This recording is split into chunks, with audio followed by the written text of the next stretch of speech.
there is nothing in this ಅಂತ. ದಿಲೀಪ್ ಯಾರು ಈ ಕೇಸಿನ ಫಲಾನುಭವಿ ಯಾರು? ಈ ಕೇಸಿನ ಅಪಪ್ರಚಾರದಲ್ಲಿ ಯಾವ ಪಕ್ಷ ಜಾಸ್ತಿ ಲಾಭ ಪಡ್ಕೊಳ್ತು? ನೋಡಿ, ಇವತ್ತು ರೋಸ್ ಅವೆನ್ಯೂ ಕೋರ್ಟು ಇವತ್ತು ಕೊಟ್ಟಿರ್ತಕ್ಕಂಥ ತೀರ್ಪು, ಇದನ್ನ ಒಂದು ರಾಜಕೀಯ ಪಕ್ಷವಾಗಿ ನಾವು ಅದನ್ನ ವೆಲ್ಕಮ್ ಮಾಡ್ತೀವಿ.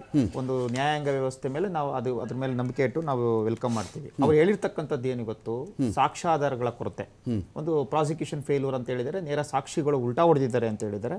ಸೊ ಸಾಕ್ಷಿಗಳು ಏನೇನು ಸಾಕ್ಷಿಗಳಿದ್ರು ಅವೆಲ್ಲ ಹೇಳಿಕೆಗಳನ್ನ ಬದಲಾವಣೆ ಮಾಡ್ಕೊಂಡಿದ್ದಾರೆ, ಕಾಲಕ್ಕೆ ತಕ್ಕಂತೆ ಬದಲಾವಣೆ ಮಾಡ್ಕೊಂಡಿದ್ದಾರೆ ಅಂತ ಹೇಳಿದ್ದಾರೆ.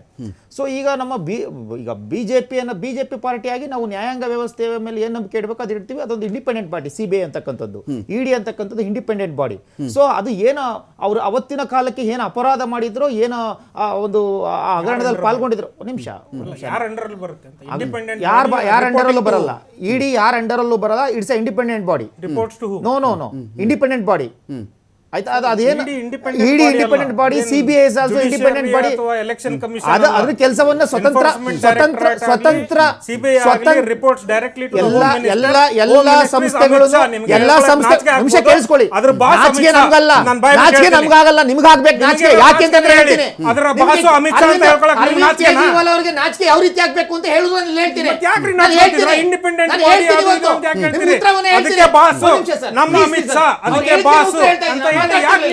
ಇವ್ರು ಹೇಳಿದಕ್ಕೆ ನಾನು ಇವತ್ತು ಉತ್ತರ ಹೇಳ್ತೀನಿ. ಹಾಗಾದ್ರೆ ಇವ್ರು ತಪ್ಪೇ ಮಾಡಿಲ್ಲ ಅಂತ ಅಂದ್ಮೇಲೆ ಸರ್, ನಿರಪರಾಧಿ ಅಂತ ಹೇಳಿಲ್ಲ, ಇವ್ರನ್ನ ನಿರಪರಾಧಿ ಅಂತ ಹೇಳಿ ಕೋರ್ಟ್ ಇವ್ರನ್ನ ಬಿಡುಗಡೆ ಮಾಡಿಲ್ಲ. ಇವ್ರಿಗೆ ಇವತ್ತು ಸಾಕ್ಷಿಗಳನ್ನ 100 ಮೊಬೈಲ್ಗಳನ್ನ ಮತ್ತೆ 100 ಸಿಮ್ಗಳನ್ನ ನಾಶ ಪಡಿಸಿದ್ದಾರೆ ಅಂತ ಕೋರ್ಟ್ ಹೇಳಿದೆ. ಯಾಕೆ ನಾಶ ಮಾಡಿದ್ರು? ಹಾಗಾದ್ರೆ ಇವ್ರು ತಪ್ಪೇ ಮಾಡಿಲ್ಲ ಅಂತ ಅಂದ್ಮೇಲೆ ಇವರ ಮದ್ಯದ ನೀತಿಯನ್ನ ಇವ್ರೇನ್ ಮಾಡಿದ್ರಲ್ಲ ಅದನ್ನ ಯಾಕೆ ರದ್ದು ಮಾಡಿದ್ರು? ಅವತ್ತು ಕೋರ್ಟ್ ಯಾಕೆ ಇವರ ಚಾರ್ಜ್ ಶೀಟ್ ಅನ್ನ ಅಕ್ಸೆಪ್ಟ್ ಮಾಡ್ಕೊಳ್ತು? ಒಂದು. ಮತ್ತೊಂದು ಸರ್, ಸೌತ್ ಗ್ರೂಪ್ ನ ಮುಗುಂಟಾ ಶ್ರೀನಿವಾಸ್ ರೆಡ್ಡಿ ಅವರು ಮಾರ್ಚ್ 2021 ಕೊಟ್ಟಿರ್ತಕ್ಕಂಥ ಹೇಳಿಕೆ ಸರ್, ಕೇಜ್ರಿವಾಲ್ ರವರನ್ನ ಭೇಟಿಯಾದಾಗ ಆಮ್ ಆದ್ಮಿ ಪಕ್ಷಕ್ಕೆ 100 ಕೋಟಿ ನೀಡುವಂತೆ ಹೇಳಿದರು. ಇದು ಎಲ್ಲಿ ಹೇಳಿದ್ದು? ಇಡಿ ಆಫೀಸ್ ನ ಕುತ್ಕೊಂಡು ಹೇಳಿರ್ತಕ್ಕಂಥದ್ದು, ಇಡಿ ಆಫೀಸ್ ಜೊತೆ ಕುತ್ಕೊಂಡು ಒಂದು ರೆಕಾರ್ಡ್ ನ್ಯಾಯಾಲಯದಲ್ಲಿ ಹೇಳಿರ್ತಕ್ಕಂಥದ್ದು 17/7/2023 ಕೊಟ್ಟಂತ ಹೇಳಿಕೆ ಸರ್. ನಿಮಿಷ ಸರ್,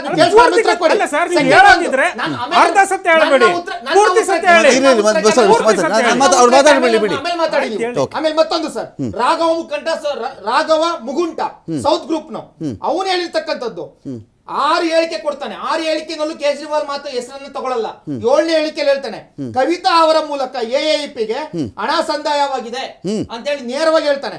ಮತ್ತೊಂದು ಸರ್, ಶರತ್ ಚಂದ್ರ ರೆಡ್ಡಿ ಉದ್ಯಮಿ, ಅವನು ಸಹ ಹೇಳಿರ್ತಕ್ಕಂಥದ್ದು 2022ರಲ್ಲಿ ಬಂಧನಕ್ಕೊಳಗಾದಾಗ ಅರವಿಂದ್ ಕೇಜ್ರಿವಾಲ್ ಜೊತೆ ಯಾವುದೇ ಸಂಬಂಧ ಇದೆ ಅಂತ ಹೇಳಲ್ಲ. ಆದ್ರೆ ಕೆಲವು ತಿಂಗಳು ಜೈಲಿಗೆ ಹೋಗಿ ಜೈಲಿಗೆ ಬಂದ ಮೇಲೆ ಸರೆಂಡರ್ ಆಗ್ತಾನೆ.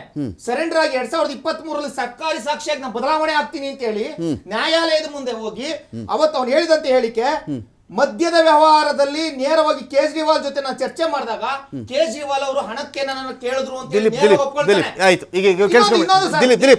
ಇನ್ನೂ ಇದೆ ರೀ. 1 ಗಂಟೆ ಡಿಬೇಟ್ ಇದು, 1 ಗಂಟೆ ಇನ್ನೂ ಇಬ್ಬರು ಪ್ರಾಣಿಸ್ತಾರೆ. ನಂದು ಏನು ಗೊತ್ತಾ ಪಾಯಿಂಟ್ ಇಲ್ಲಿ, ಈ ಥರದ ಹೇಳಿಕೆಗಳೆಲ್ಲ ನೀವು ಹೇಳ್ತಾ ಇದ್ದೀರಿ. ಕೋರ್ಟ್ ಅಬ್ಸರ್ವೇಷನ್ಸ್ನ ನೀವು ಕ್ಲಿಯರಾಗಿ ಹೇಳ್ಬೇಕು ನನಗೆ. ಈಗ ಇಲ್ಲಿ ದಿಲೀಪ್ ಇದರಲ್ಲಿ ಜಡ್ಜ್ ಅಲ್ಲ, ಕೇಳಿಸ್ಕೊಂಬಿಡಿ. ದಿಲೀಪ್ ಸುಪ್ರೀಂ ಕೋರ್ಟು ಅಲ್ಲ, ದಿಲೀಪ್ ಹೈಕೋರ್ಟು ಅಲ್ಲ. ಈ ಹೇಳಿಕೆಗಳು ಅನ್ನೋ ವಿಚಾರ ಇದೆಯಲ್ಲ, ಸಾಕ್ಷಿಗಳು ಅನ್ನೋ ವಿಚಾರ ಇದೆಯಲ್ಲ, ಸಾಕ್ಷ್ಯಾಧಾರದ ಕೊರತೆ ಎನ್ನುವುದು, ಕೇಳಿಸ್ಕೊಂಬಿಡಿ, ಸಾಕ್ಷ್ಯಾಧಾರದ ಕೊರತೆ ಎನ್ನುವುದು ಕೇಸ್ನ ತೀರ್ಪಿಗಿರ್ತಕ್ಕಂಥ ಪ್ರಮುಖವಾದಂಥ ಅಂಶ. ನಿಜ ಅಲ್ವಾ? ನಿಜ ಕೇಳಿಸ್ಕೊಂಬಿಡಿ. ಈಗ ನಿಮ್ಮ ವಿಚಾರಕ್ಕೆ ಬರ್ತೀನಿ. ಸೌತ್ ಗ್ರೂಪು ಅಲ್ವಾ, ಬಿಸ್ನೆಸ್ ಮನ್ನು, ಕಿಕ್ ಬ್ಯಾಕು 100 ಕೋಟಿ, ನಿಜ ಅಲ್ವಾ ನಿಮ್ಮ ಆರೋಪ? ಈ ವಿಚಾರದಲ್ಲಿ ಏನಾಯಿತು, ಇಡೀ ಸ್ಕ್ಯಾಮ್ ಇರೋದು ಹೇಗೆ ಗೊತ್ತಾ? ಇದು ಅಲೆಜ್ ಮಾಡಿರೋದು, ಅಂದರೆ ಇದು ಆರೋಪ ಮಾಡೋ ಥರ ಸ್ಕ್ಯಾಮು. ನೋಡಿ, ಈ ಥರ ದೆಹಲಿ ಅಬಕಾರಿಯ ಚಿಲ್ಲರೆ ವ್ಯವಹಾರ ಅಥವಾ ಚಿಲ್ಲರೆ ಒಂದು ಬಿಸ್ನೆಸ್ಸನ್ನು ನಾವು ಕೊಟ್ಟುಬಿಡೋಣ, 5% ಬರ್ತಿರೋ ಕಡೆ 12% ಬಂದುಬಿಡುತ್ತೆ. 12%ಅಲ್ಲಿ 6% ಈ ಕಡೆ ಉಳ್ಕೊಳ್ಳುತ್ತೆ, ಇನ್ನು 6%ನ ಆಮ್ ಆದ್ಮಿ ಪಕ್ಷದ ಬೇರೆ ಬೇರೆ ನಾಯಕರುಗಳಿಗೆ ಹಂಚಿಬಿಡಬೇಕು ಅಂತ ಹೇಳಿ ಆರೋಪಿಸಲಾಗಿದ್ದದ್ದು. ಇಷ್ಟೆಲ್ಲ ವಿಚಾರ ಹೇಳಿದ್ದೀರಲ್ಲ, ನಾನು 100 ಕೋಟಿ ಎತ್ಕೊಂಡು ಬಂದೆ, ಕವಿತಾ ಮೂಲಕ ಇದು ಬಂದಿತ್ತು, ಇದು ಹವಾಲಾ ಹಣ, ಈ ಥರ ವ್ಯಕ್ತಿಗೆ ಸಂದಾಯ ಆಗಿತ್ತು, ಯಾರೋ ಇವ್ರಿಗೆ ಬಂದಿತ್ತು, ಅವ್ರಿಗೆ ಬಂದಿತ್ತು. ಆ 100 ಕೋಟಿ ಇಲ್ಲಾಂದ್ರೆ ಕಾಣಿಸ್ಬೇಕಲ್ರಿ, ನಿಮಿಷ ಹಣ ಕಾಣಿಸ್ಬೇಕಲ್ರಿ, ಹಣ ಕಾಣಿಸ್ಬೇಕು.